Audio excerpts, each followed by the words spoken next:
Ya, baik. Assalamualaikum warahmatullahi wabarakatuh. Selamat pagi dan salam sejahtera bagi kita semuanya ya.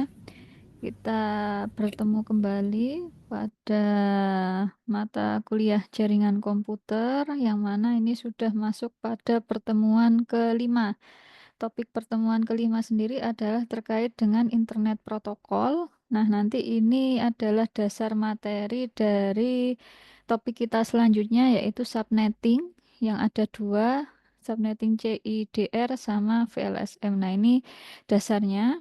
Saya rasa rekan-rekan sudah pada membaca materi dari PowerPoint-nya. Ini saya menjelaskan supaya nanti bisa lebih memahami apa itu IP dan kemudian kita gunakan untuk keperluan subnetting. Ini termasuk materi yang penting pada jaringan komputer sehingga diharapkan rekan-rekan mahasiswa semuanya dapat memahami dan menggunakan IP address sesuai dengan kebutuhan pada jaringan komputer. Itu pengantar dari saya. Selanjutnya nanti kita lakukan penjelasan materi terlebih dahulu. Jika ada tanya jawab ya kita lakukan setelah penjelasan materi kalau misalkan ada materi-materi yang kurang jelas atau bisa menjadi bahan diskusi pada Elena. Nanti saya bukakan forum diskusi kelasnya. Gitu. Nah, sebelum kita lanjut ke pembahasan materi, kita berdoa terlebih dahulu supaya nanti diberikan kelancaran, kemudahan dalam menyerap ilmu, berdoa menurut agama dan kepercayaan masing-masing dimulai.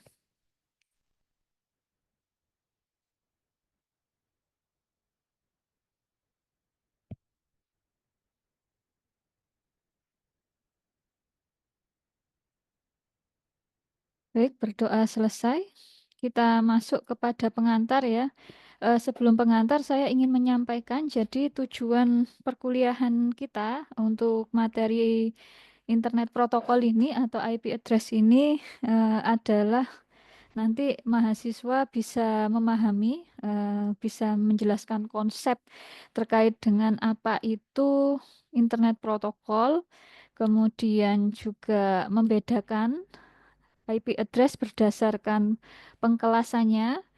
Yang ketiga adalah menerapkan kebutuhan IP address pada jaringan komputer dan juga mempraktikkan pada software Cisco Packet Tracer. Nah, untuk penjelasan ini lebih ke arah penjelasan teori. Nanti jika misalkan ada kendala dalam praktek, ya bisa ditanyakan. Nanti bisa saya berikan tutorialnya begitu. Oke, seperti biasa, introduction. Introduction itu di sini masih terkait dengan protokol ya. Ini menunjukkan bahwa internet protokol ya itu merupakan protokol salah satu protokol pada jaringan yang mana kalau kita lihat di kemarin-kemarin pada saat pertemuan luring protokol itu merupakan sekumpulan dari aturan komunikasi sehingga satu komputer bisa tersambung ke komputer yang lainnya melalui jaringan komputer. Nah, itu. Kemudian karena ada proses komunikasi antara komputer pengirim dengan komputer penerima atau antara satu perangkat dengan perangkat yang lainnya, maka di sini komunikasi butuh yang namanya identitas, butuh yang namanya identitas pada jaringan tersebut. Ya, setidaknya identitasnya komputer pengirim, komputer penerima itu bisa diketahui sehingga nanti apa yang hendak dikirimkan itu bisa sampai kepada ketujuan karena ada identitasnya. Nah, itu yang mendasari IP address. Oleh karena itu, pada jaringan komputer ada IP address. Kalau yang kemarin-kemarin kita sudah belajar terkait dengan MAC address, pada saat OSI layer ya, pada saat penjelasan OSI layer itu ada materi terkait MAC address, IP address. Jika masih ingat, MAC address itu sama, dia adalah identitas perangkat jaringan, tapi dia melekat pada suatu jaringan ya secara fisik. Ketika perangkat itu kita bawa ke jaringan yang lain, ke tempat lokasi hotspot yang lain, itu tidak akan merubah yang namanya MAC address. Sedangkan IP address itu Dia identitas juga, tapi sifatnya logical address. Dia bekerja pada OSI layer 3. Nah, OSI layer 3, jadi nanti perangkat yang menanganinya adalah router. Di sini, kalau kita bicara IP address, maka identitas ini akan melekat pada jaringannya yang tersedia. Jadi, misal perangkat kita bawa ke misal di UNES ya ada UNES ID. Nah, itu dia akan mendapatkan IP address yang berbeda dengan kalau perangkat kita bawa ke jaringan yang lainnya. Itu itu pengantar dari IP address. Nah, suatu IP address itu merupakan identifier atau identitas ya, menjadi identitas dari komputer atau device atau perangkat jaringan pada jaringan TCP/IP.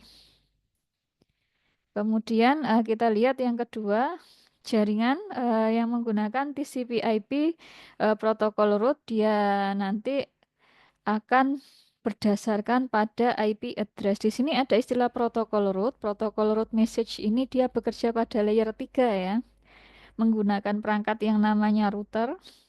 Di situ kalau kita nanti sudah masuk pada routing dinamis, nah di situ ada banyak algoritma dan protokol router di sana. Nah, dalam mengirim pesan ke tujuannya pasti akan menggunakan alamat IP, tidak menggunakan yang lain. Nah, kalau kita lihat, kita analisis lagi, suatu IP address itu sekumpulan bilangan bit biner, yang mana kalau kita hitung dari kiri ke kanan itu sekumpulan bitnya itu jumlahnya adalah 32, dan masing-masing setiap 8 bit biner itu dipisahkan oleh tanda titik. Nah, 8 bit ini dikenal dengan istilah oktet. Jadi ini sekumpulan ini dia akan disebut dengan oktet. Oktet pertama, kedua, ketiga, keempat. Nah, ini tersusun atas bilangan biner tadi 1010. Dia akan dikonversi dari bilangan biner menjadi desimal. Tiap 8, jangan lupa dia akan dipisahkan oleh yang namanya tanda titik. Nah, ini kalau didesimalkan hasilnya adalah 192. Kalau yang ini oktet kedua hasilnya 168, oktet ketiga hasilnya 8, dan oktet keempat atau yang terakhir hasilnya adalah 4. Ini adalah IP address. Kemudian ini saya rasa juga kalau kemarin melakukan praktek di Cisco Packet Tracer sudah mulai paham terkait dengan ini ya. Karena kita sudah mulai menerapkan IP address di kemarin-kemarin pada saat praktik. Jadi suatu IP address ini bisa berupa IP statik atau IP dynamic, statis atau dinamis. Nah, statis bagaimana? Kalau kita setting manual. Kalau kita setting manual IP-nya pada komputer kita, nah itu namanya statis. Nah, dinamis itu yang mana? Dinamis itu kalau kita pilih di komputernya itu pilih yang option. Nah, option terus kita connect ke jaringan tertentu dan kita akan dapat IP otomatis itu namanya dynamic atau dinamis. Itu. Kemudian ini penjelasannya tadi ya, jika statik it will remain unchanged every time. Nah, jadi kalau itu statik kita ya IP-nya itu nggak bisa berubah sendiri tergantung kita connect kemana. Karena apa? Karena kita pasang manual. Nah, berbeda dengan kalau kita pasang dinamis. Kalau kita pasang dinamis kita berpindah kemana-mana fleksibel ya. Dia akan dapat IP baru dari jaringan tertentu. Nah, kalau kita terlanjur pasang statik di WiFi kita, kemudian kita connect ke WiFi misal UNES ID, itu tidak akan connect ke internet nantinya. Kenapa? Karena bisa saja alamat IP statik yang kita pasang pada komputer itu tidak satu jaringan dengan alamat IP yang disediakan oleh UNES ID. Itu yang menyebabkan kok laptop saya connect ke UNES ID kok nggak bisa dapat internet. Nah, tidak bisa terkonek. Nah, itu salah satu penyebabnya. Coba dicek di laptop atau komputernya. Jangan-jangan dia sudah terpasang alamat IP secara manual atau statik. Nah, itu perlu dihapus pindah ke sisi yang Optane. Seperti itu. Kalau dinamis dia memanfaatkan DHCP. DHCP dari server bisa atau DHCP yang disediakan oleh router. Kemudian nilai masing-masing oktet itu range-nya antara 0 sampai 255. Nah, ini tidak lebih ya. Kenapa tidak bisa lebih? Karena kalau kita lihat di sini, nah, 0 itu jika apa? Jika tadi ada 8 bit ini kan 8 ya. 1, 2, 3, 4, 5, 6, 7, 8. Nah, jika 8 bit ini semua kita nilai, kita isi dengan nilai angka minimal 0 semua, ya berarti itu 0 nanti desimalnya. Nah, maksimalnya berapa? Maksimalnya adalah kalau 8 bit ini kita kasih angka 1 semua. Karena biner paling tinggi adalah 1.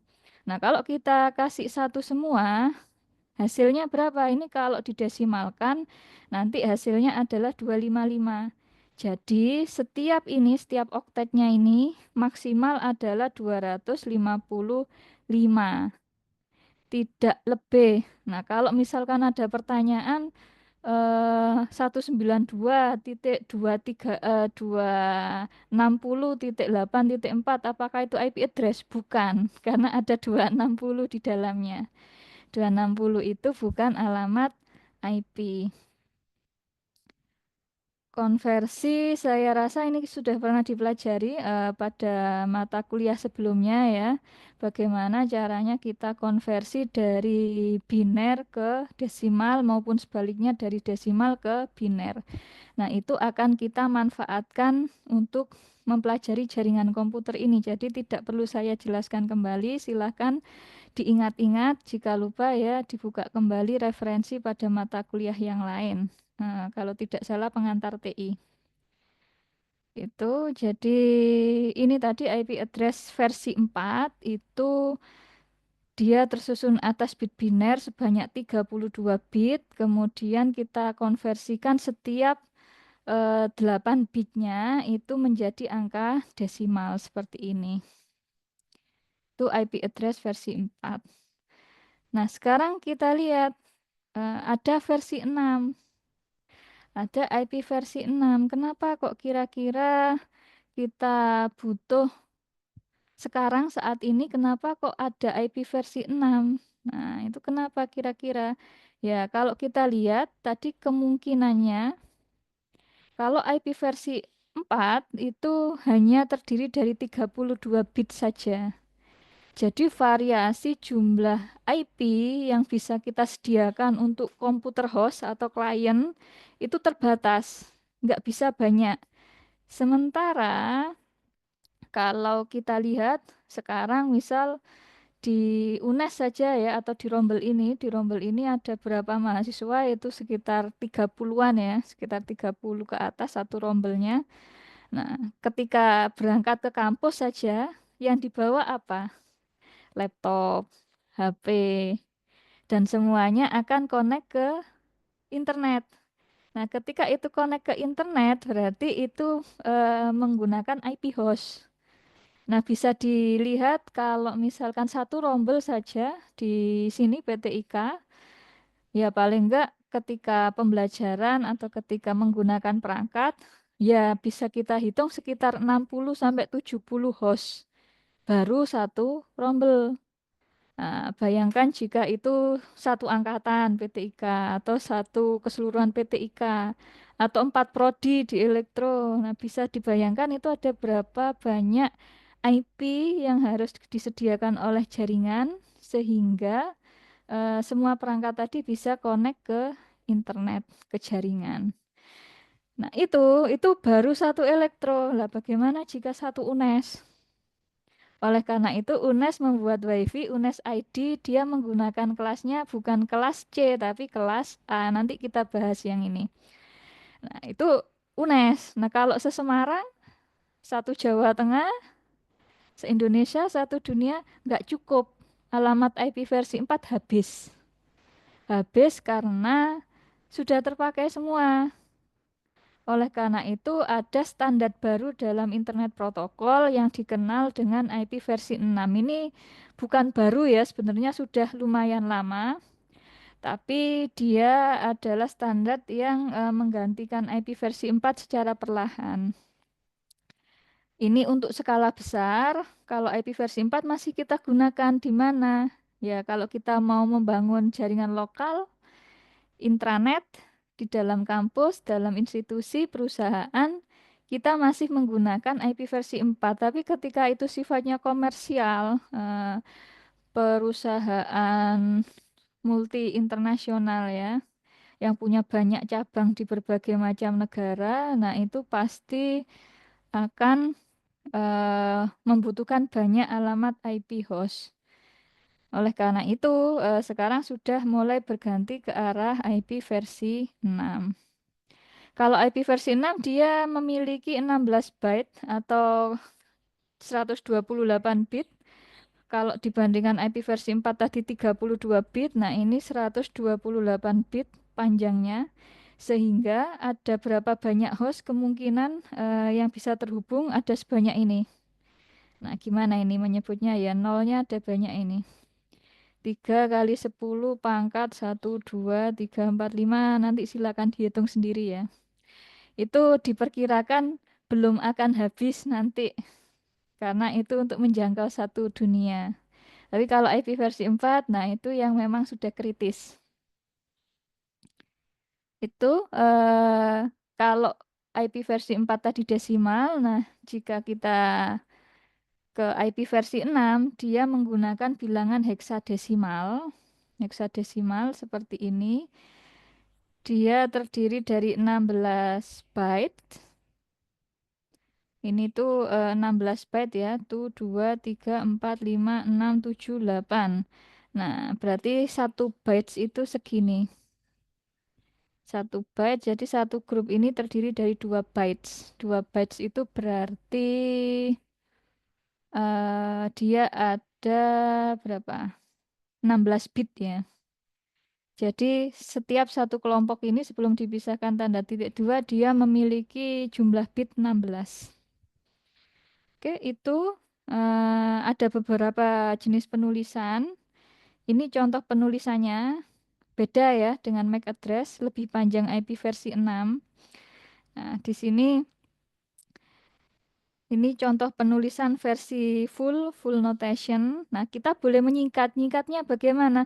Kalau ada nol berjejer di tengah seperti ini, maka bisa kita singkat dengan cukup memberikan tanda titik dua sebanyak 2 kali. Diikuti dengan angka yang tidak nol. Nah, itu boleh. Ini namanya shorthand notation. Nah, kalau di sini ada nol lagi, nggak bisa disingkat. Salah satu yang disingkat cari yang nolnya terbanyak. Misal kalau di sini ada 000 lagi ya biarin begitu. Bukan berarti disingkat lagi. Kalau disingkat lagi nanti nggak jelas ini dia IP versi 6-nya berapa angkanya gitu. Kemudian yang terakhir adalah mixed notation, bentuk notasi yang dia dicampur antara IP versi 6 sama IP versi 4. Karena tadi ini satu kelompok ini dia setara dengan 2 bytes atau 16 bit, maka kalau kita butuh 32 bit, yang dikonversi adalah 2 grup terakhir. Nah, tinggal dikonversi C0 itu, kalau C0 itu desimalnya berapa, A8 desimalnya berapa, 64 desimalnya berapa, 20 desimalnya berapa. Nanti silahkan dihitung untuk membuktikan itu. Lanjut, ada istilah classful sama classless ya. Classless nanti digunakan pada saat subnetting. Nah, classful addressing ini kita membedakan alamat IP berdasarkan pengkelasannya.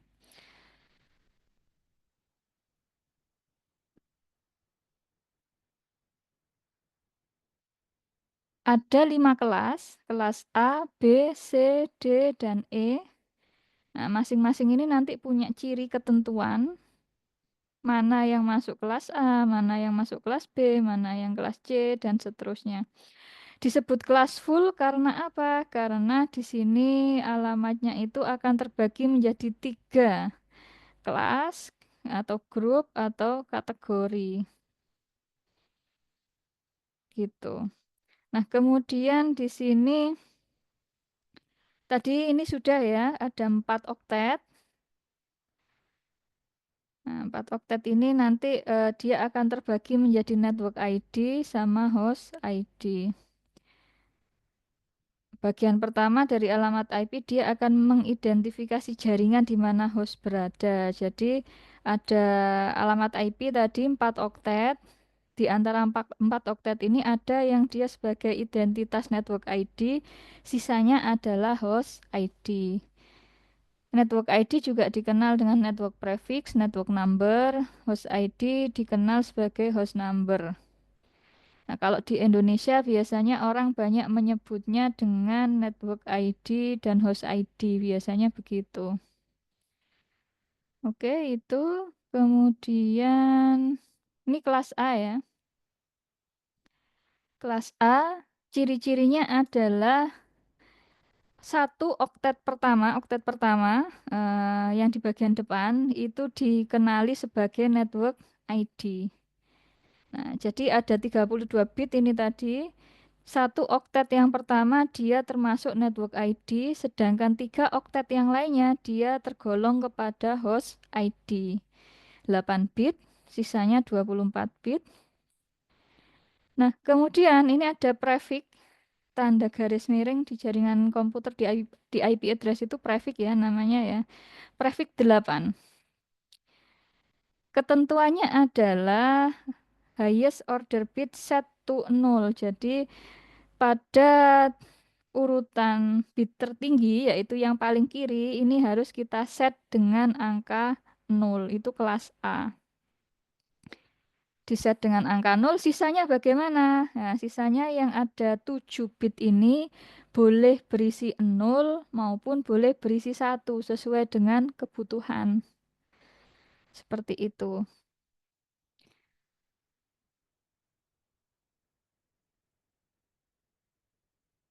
Nah, misal ini 0. Ini kalau maksimal semua ini isinya adalah 1 gitu. Nah, di sini 2 pangkat 7 itu adalah ketemunya 128. Karena apa? Kenapa kok 2 pangkat 7? Karena yang satu paling kiri sih ini sudah nggak boleh diutak-atik ya. Yang ini nggak boleh diutak-atik. Sehingga hanya sisa 7. 1, 2, 3, 4, 5, 6, 7. 2 pangkat 7 itu menghasilkan nilai 128. Sehingga ada kemungkinan 128 network address atau alamat jaringan. Dikurang 2, kenapa? Karena ada special case. Yaitu yang depannya 0 ini tidak boleh digunakan. Sama yang depannya 127 juga tidak boleh digunakan karena dia termasuk identitas yang punya fungsi lain. IP yang punya fungsi lain. Nah, jadi jumlah jaringan maksimal yang bisa kita susun untuk kelas A adalah 2 pangkat 7. Ada 128 eh, oktet yang ada di depan ya, maksudnya ya. Tapi karena dikurang 2 tadi berarti ada 126 urutan. Jumlah host maksimal karena di sini ada 24 bit, maka cara menghitungnya adalah 2 pangkat 24 dikurang 2. Jadi, kalau kita menggunakan kelas A, jumlah host dalam satu jaringannya itu bisa mencakup 16.777.214. Nah, kelas A ini yang digunakan oleh UNES ID untuk menjangkau klien atau komputer atau user yang menggunakan internet untuk satu UNES. Jadi, UNES menggunakan kelas yang paling tinggi yaitu kelas A supaya apa? Jumlah hostnya yang bisa terhubung ke WiFi bisa banyak. Itu. Nah, ini asal-usulnya kenapa kok ada angka 1 sampai 126 di kelas A? Karena jika ini 0, kemudian lainnya ini berisi 0 semua, dia menjadi angka terendah. Sedangkan kalau ini berisi 1 semua, maksimalnya adalah 127. Nah, 127. Tapi Ini tidak kita gunakan semua karena 0 sama 127 tadi punya fungsi lain. Jadi range pada kelas A itu dimulai dari 1 sampai 126. Sementara hostnya itu bisa banyak sekali ya. Kemungkinannya ada 16 juta ini dimulai dari sekian sampai sekian.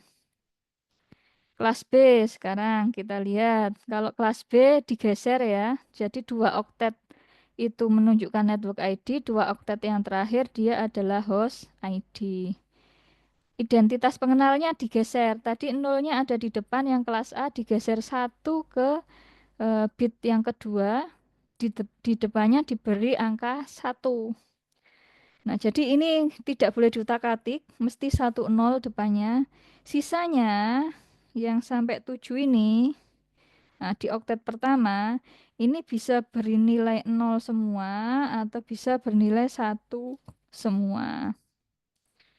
Itu sehingga range kelas B, sebuah IP address dia dikenali sebagai alamat IP kelas B jika depannya atau oktet pertama dia dimulai dengan 128 dari sini asalnya sampai 191 asalnya dari sini.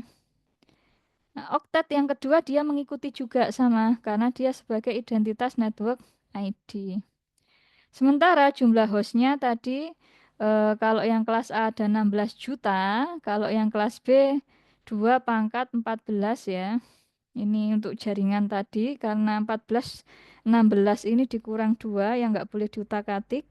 Nah, kalau host berarti full 2 pangkat 16 dikurang 2. Hasilnya adalah kalau kelas B bisa menampung jumlah host maksimal sebanyak 65.000 sekian per jaringannya. Kemudian ini adalah kelas C. Nah, untuk kelas C sendiri ketentuannya adalah 3 oktet pertama dia merupakan network identifier atau network ID. Sementara satu sisanya dia jatahnya host. Ini digeser lagi ya, digeser lagi ke kanan ditambah angka 1 depannya. Jadi kalau nggak inget range-nya kelas C berapa sih? Ya hitung aja begini. Nah, ini yang harus diingat-ingat. Sehingga kalau dihitung range kelas C adalah 192 sampai kalau ini yang bernilai 1 semua sampai 233. Jumlah jaringan yang bisa disediakan ada berapa? Banyak kalau di kelas C. Kalau yang paling sedikit tadi di kelas A. Banyaknya seberapa? Ada sekitar 2 juta jaringan yang bisa kita buat jika kita menggunakan kelas C secara kelas full. Nah, kemudian berapa jumlah host per jaringannya? Terbatas sedikit. Kenapa? Karena ini hanya ada 8 bit. 2 dipangkat 8 dikurang 2. Nah, akhirnya maksimal jumlah klien atau komputer yang bisa terhubung ke jaringan jika menggunakan kelas C hanya sebesar 254 komputer. Kenapa ini dikurang 2? Dikurang 2 karena yang 00 depannya ini, jika ini bernilai 0 semua, dia akan digunakan sebagai network address. Sedangkan jika ini berisi nilai 1 semua, dia alamat IP yang difungsikan sebagai broadcast. Ini kelas D tidak kita gunakan untuk perhitungan membangun jaringan lokal area ya. Karena apa? Karena fungsinya adalah untuk multicast. Jadi tidak boleh digunakan untuk membangun jaringan lokal. Kalau range-nya seberapa? Gampang. Tinggal digeser lagi ke kanan, tambahi angka 1 di depannya, konversi ke desimal. Jadi range kelas D itu 224 sampai ini 239.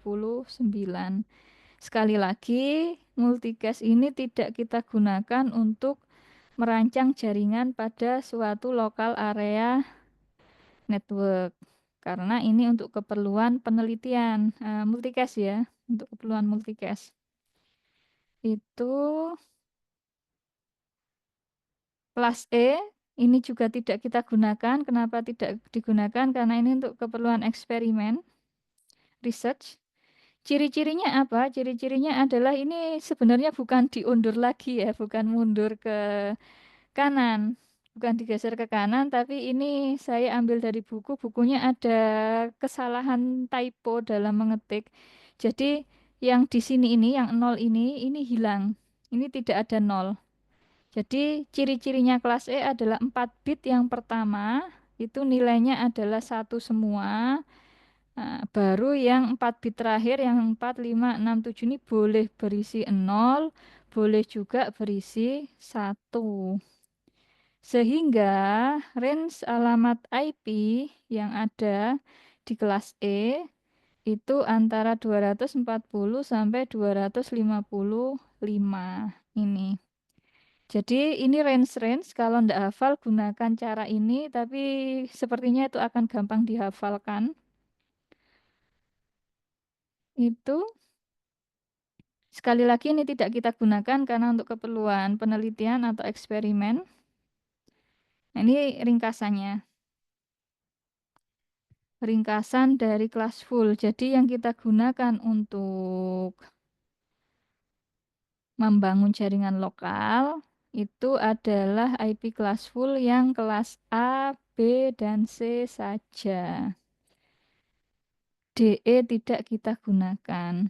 Ini rangkumannya network ID-nya hanya oktet 1, host ID-nya 3 oktet atau 24 bit, kelas B 50-50 ya, network ID 2 oktet, host ID 2 oktet, kelas C kebalikannya A, 3 oktet sendiri untuk network ID dan 1 oktet untuk host ID. Ini tadi ciri-cirinya untuk menghitung range.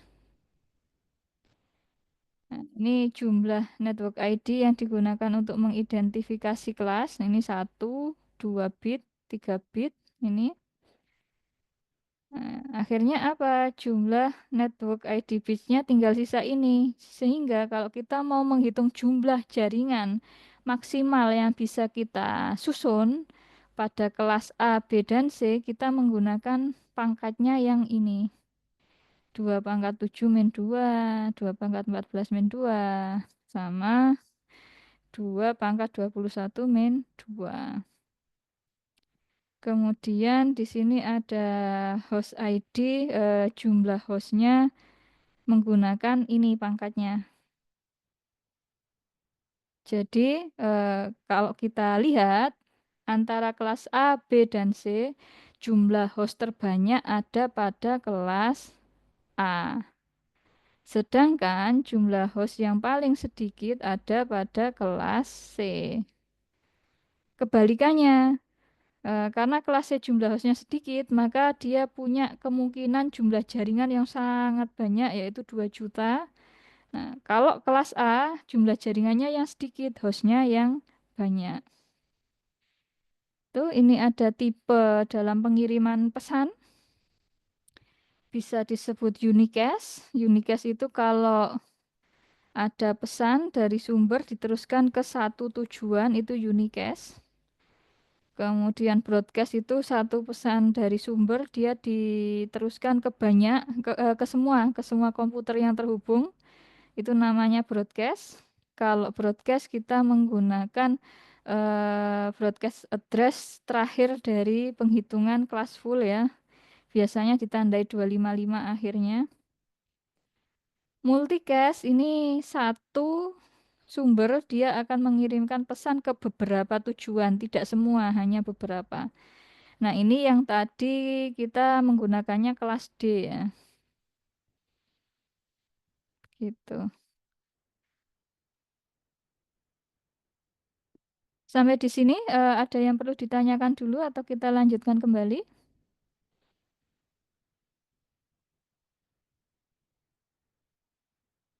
Jelas atau tidak kira-kira?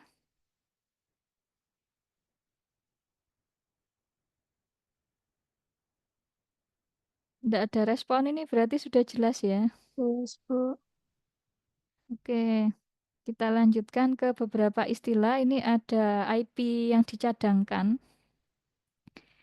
Tadi sudah kita bahas sebelumnya. Jadi apa IP yang dicadangkan itu dia punya fungsi khusus yang tidak bisa kita gunakan untuk konfigurasi jaringan.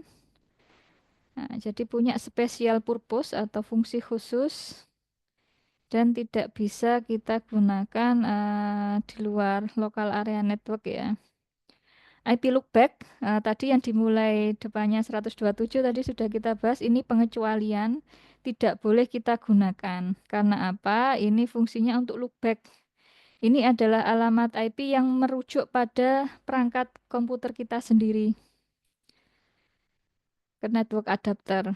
Juga kalau rekan-rekan semua sudah belajar itu ya, pemrograman web, kemudian membuat web server, menginstal server lokal di komputer kita, kemudian pengen mengakses web servernya di alamat URL web browser yang di atas itu, kalau diketikkan ini dia akan masuk ke web servernya. Begitu. Jadi itu khusus fungsinya tidak digunakan untuk konfigurasi jaringan. Jadi karena ini digunakan untuk keperluan itu, semua oktetnya juga tidak boleh kita pakai. Jadi yang depannya 127 entah itu sininya 000 atau sampai 255 semua itu tidak boleh kita gunakan ya. Jadi range kelas A tadi karena 127 tidak digunakan maka berhenti sampai di 126 saja. Zero address ini kalau yang tadi dimulainya dari 0, nah ini juga sama 0 sampai 0,2555 ini yang paling maksimal. Itu tidak boleh kita gunakan karena punya fungsi khusus juga. Dinamakan zero address. Kemudian ada istilah lagi IP private. IP private di sini dia khusus untuk local network atau intranet. Biasanya kita membangun jaringan pada gedung, institusi, sekolah, perusahaan, macam-macam ya. Nah, itu kalau secara intranet kita konfigurasinya menggunakan private address. Nah, biasanya sama kayak tadi ya, kelas A, B, dan C, D, E tidak kita gunakan. Nah, ini contohnya private address. Kalau untuk kelas A 10 titik, belakangnya tak terbatas ya sampai mentok maksimal. Kalau kelas B yang private itu adalah 172.16 sampai 172.31, belakangnya silahkan terserah. Yang C 192.168.00 sampai yang sini maksimal 255.255. Nah, oleh karena itu kita sering menjumpai alamat IP ini kalau kita ngecek ke jaringan lokal. WiFi UNES menggunakan alamat private yang kelas A, dimulai dari 10 titik berapa itu yang kemarin pernah ditulis di whiteboard ya. Karena memang kalau untuk membangun jaringan lokal di dalam sini di intranetnya itu harus menggunakan IP private. Kalau nggak IP private kenapa? Nanti bentrok dengan IP publik, IP yang dijual oleh ISP. Akan nanti terhubung ke alamat IP yang lainnya, tidak bisa kita gunakan. Ini penjelasannya private address ya. Nah, sehingga kenapa sih kok disediakan private address? Nah, ini akan mencegah kekurangan alamat IP publik yang tersedia untuk penyedia layanan internet dan pelanggan. Karena apa? Karena kalau kita bicara IP di dalam satu gedung yang kita instalasi sendiri, pasti akan menggunakan private, bukan menggunakan IP publik. Dengan catatan di sini bahwa kalau intranet dia tidak dapat terhubung langsung ke internet. Jadi tanpa internet. Bagaimana cara memberikan internet pada jaringan lokal? Karena kita tahu kampus itu juga ada internetnya ya. Ada akses ke internet. Nah, itu maka dia menggunakan fitur NAT. Fitur NAT ini ada di mana? Ada pada router. Nah, ada pada router. Jadi, OSI layer 3 itu memfasilitasi internet bisa masuk pada salah satunya ya, memfasilitasi internet bisa masuk pada lokal area network yang tadi intranet. Nah, jadi ini ya gambarannya intranet. Supaya bisa mengakses ke internet terhubung ke dunia luar, ya harus memanfaatkan fitur Network Address Translation, yang mana fitur ini itu dimiliki oleh router. Oleh karena itu, kalau kita mau memberikan akses internet, ya kita perlu konfigurasi pada routernya. Gitu.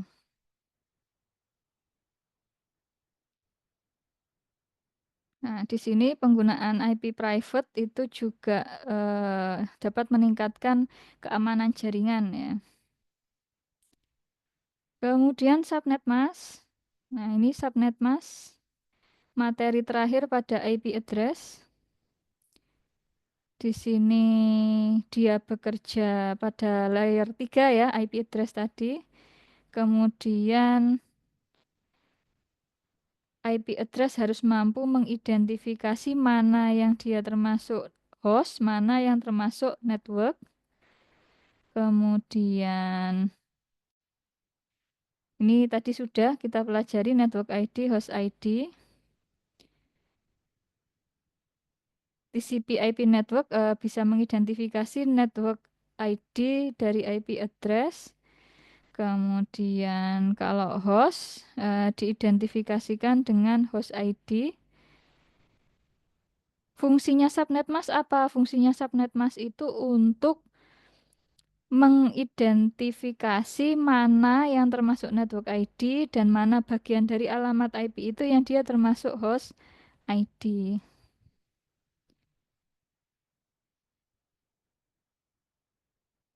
Ini caranya pengalamatan ya, host diidentifikasi dengan menentukan network tempat host berada. Yang kedua adalah nomor host unik di jaringan tersebut. Nah, layer 3 atau tadi lapisan OSI layer 3 perangkatnya adalah router ya. Dia bekerja dengan hanya menggunakan network ID atau bisa juga ditambah dengan host ID. Artinya apa? Hanya dengan kita tahu network ID-nya berapa, nah itu bisa kita teruskan ke router-router yang lain karena yang disimpan oleh router itu hanya informasi dari network ID saja. Terus kemudian kalau sudah diteruskan ke router, ya tugasnya router nanti yang menyebarkan ke komputer tujuan berdasarkan host ID-nya. Ini jadi fungsinya subnet mask adalah untuk memisahkan alamat IP menjadi network ID dan host ID. Itu fungsinya subnet mask. Secara default, kalau kita ikut pengkelasan tadi kelas full, maka defaultnya subnet mask itu seperti ini yang ada pada tabel. Subnet mask itu apa? Rangkaian bit 1 dan 0, karena bit hanya ada 0 dan 1 ya. Jadi subnet mask itu mesti ada angka 1 berurutan seperti ini, kemudian diikuti angka 0 secara berurutan. Tidak mungkin yang namanya subnet mask itu nolnya diacak di antara 1, di antara nolnya ada 1, itu tidak mungkin. Pasti satunya berurutan, habis itu dilanjutkan dengan 0, itu subnet mask. Ini secara default kelas full tadi pengkelasan. Jadi kalau kita lihat kelas A, B, dan C, di sini defaultnya seperti ini. Nah, ini bisa dikenali ya. Tadi kelas A network ID-nya ada di oktet pertama ya. Berarti default subnet masknya adalah 255 ada di oktet pertama. Kelas B 2 oktet, kelas C 3 oktet. Itu adalah pemahaman yang terbalik. Kenapa terbalik? Karena sebenarnya tadi network ID-nya di kelas A kenapa kok dia berada pada subnet pertama? Ya karena netmasknya ini. Coba kalau netmasknya ndak ini, dia ndak begitu. Jadi yang mempengaruhi mana network ID, mana host ID itu sebenarnya adalah subnet masknya, bukan kebalik seperti tadi. Contoh ya. Nah, contoh ini tadi tabelnya ya, default subnet mask. Contohnya seperti ini. Jadi ada IP address, IP addressnya itu ini. 146.168.0.7 kita konversikan ke angka biner. Nah, menjadi seperti ini. Kemudian kita lihat 146 itu dia termasuk kelas apa? Kelas apa kira-kira 146? Nah, 146 itu kalau kita lihat range-nya tadi di masing-masing kelas A, B, dan C, 146 itu masuk di kelas B. Karena kelas A range-nya 1 sampai 126. Kalau kelas C dimulai dari 192. Nah, jadi 146 ini masuk kelas B sehingga subnet mask defaultnya kita menggunakan yang ini nih. 255.255.0.0. Nah, ini kita masukkan ke sini. Dijadikan biner. Kemudian dari angka ini bagaimana cara kita mengenali network ID sama host ID? Menggunakan operasi bilangan N. Nah, sudah kenal dengan operasi bilangan N ya, mungkin di sistem digital atau elektronika digital nama mata kuliahnya apa? Yang jelas di situ ada. N itu kalau 1 dioperasikan dengan N 1, hasilnya adalah 1. Ketika 0 di N-kan dengan 1, hasilnya adalah 0. 0 dengan 0, hasilnya 0. Oleh karena itu, ini tadi yang dibilang bahwa subnet mask itu fungsinya untuk mengidentifikasi network sama host. Kalau default masih belum begitu kelihatan, nanti akan kelihatan pada saat subnetting. Jadi di sini karena subnet masknya bernilai 1 semua, secara otomatis network ID-nya dia akan mengikuti IP address ini. Nah, jadi network ID-nya berapa? Ini kalau dihitung 100101010 kalau di N kan. Nah, itu sama dengan 146, yang oktet kedua 168.0.0 karena ini kalau di N kan 0, ini semua di N kan menjadinya 0. Nah, ini network ID. Host ID-nya yang mana? Host ID-nya adalah yang ini, yang ditandai dengan subnet mask yang nilainya 0. Jadi host ID-nya itu adalah 0.7. Nah, kalau bisa kita sebut alamat IP yang masuk host ID, salah satunya adalah ini. Jadi range-nya adalah 146. Ini dimulai 1 dari network ID, lanjutannya network ID karena ini 0, dilanjutkan di sini 1 sampai berapa? Sampai 1 sebelumnya broadcast. Broadcast 255. Itu. Jadi kalau ada pertanyaan, apakah alamat IP yang tertera pada ini, prefix 24, itu termasuk alamat IP apa? Jawabannya adalah dia termasuk alamat IP host. Begitu. Bisa dipahami ya. Ini materi terkait dengan IP address.